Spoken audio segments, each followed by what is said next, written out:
Hello everyone, welcome to Educare 247। ये April current affair series का part 4 video है। अगर आपने पार्ट 1, 2 एंड 3 नहीं देखा है तो आप देख सकते हैं। इस सीरीज में हम finance, economy and social issues के करंट अफेयर्स एमसीक्यूज फॉर्म में डिस्कस करते हैं। हम कोशिश करते हैं कि सारे इंपॉर्टेंट न्यूज़पेपर्स, पीआईबी और रेगुलेटरी बॉडी सर्कुलर्स को कवर किया जा सके। पार्ट 4 में हम गवर्नमेंट स्कीम्स को डिस्कस कर रहे हैं। ये सीरीज आपके रेगुलेटरी बॉडी एग्जाम में आने वाले करंट अफेयर्स के लिए काफी इंपॉर्टेंट हो सकती है।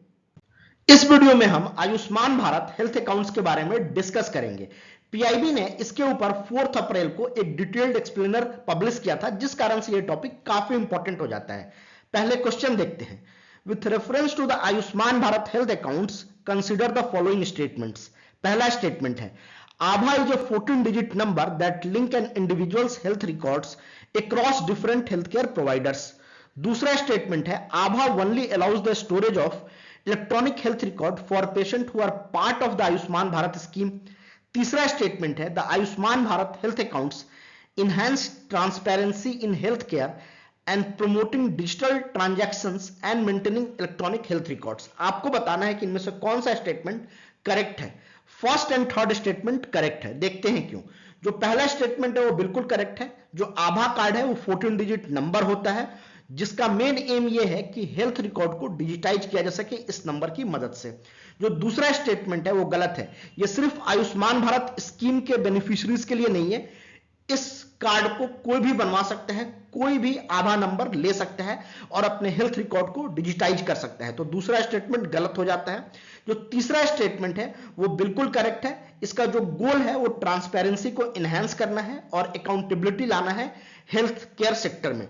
तो इसको आप ध्यान रखना, ये काफी इंपॉर्टेंट सवाल हो सकता है। आभा कार्ड को थोड़े और डिटेल में समझते हैं। अभी हमने डिस्कस किया कि ये 14 डिजिट यूनिक नंबर होता है, जिसका मेन एम ये है कि हेल्थ केयर इंडस्ट्री को डिजिटाइज किया जाए। हेल्थ केयर इंडस्ट्री में बहुत सारे मूविंग पीसेज हैं। इस इकोसिस्टम की मदद से सबको एक जगह लाने का प्रयास किया जा रहा है। कोई भी person Ayushman Bharat digital mission में रजिस्टर करके हेल्थ आईडी या आभा कार्ड ले सकता है फ्री ऑफ कॉस्ट। इसके लिए आपको कोई चार्ज नहीं लगेगा। तो ये आप ध्यान रखना, एग्जाम में ऐसे सवाल आते हैं। इसके क्या क्या फीचर हैं? इसका पहला फीचर है इलेक्ट्रॉनिक हेल्थ रिकॉर्ड्स। आपके जितने भी हेल्थ रिकॉर्ड्स हैं उन सबको एक जगह लाया जा सके, उसका डिजिटाइजेशन किया जा सके।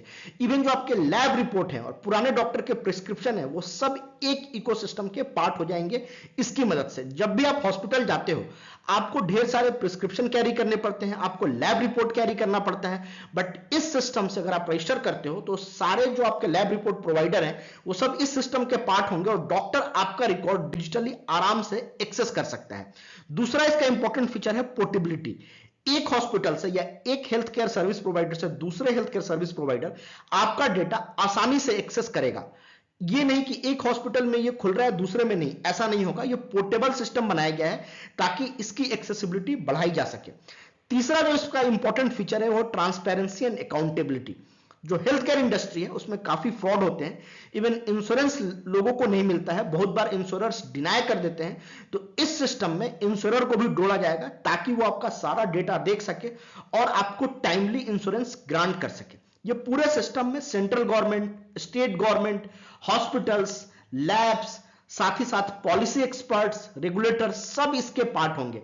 इसका जो मेन एम ये है कि इंडिया का जो हेल्थ केयर इंडस्ट्री है उन सब का डेटा ट्रांसपेरेंटली सारे पार्टी को एक्सेस हो और किसी को कोई कंफ्यूजन ना हो। हॉस्पिटल भी चीट नहीं कर पाएंगे आपको, जो इंश्योरेंस देने वाला है वो भी आपको टाइमली इंश्योरेंस देगा। गवर्नमेंट के पास रियल डेटा होगा कि वो टाइमली और इफेक्टिव पॉलिसी बना सके।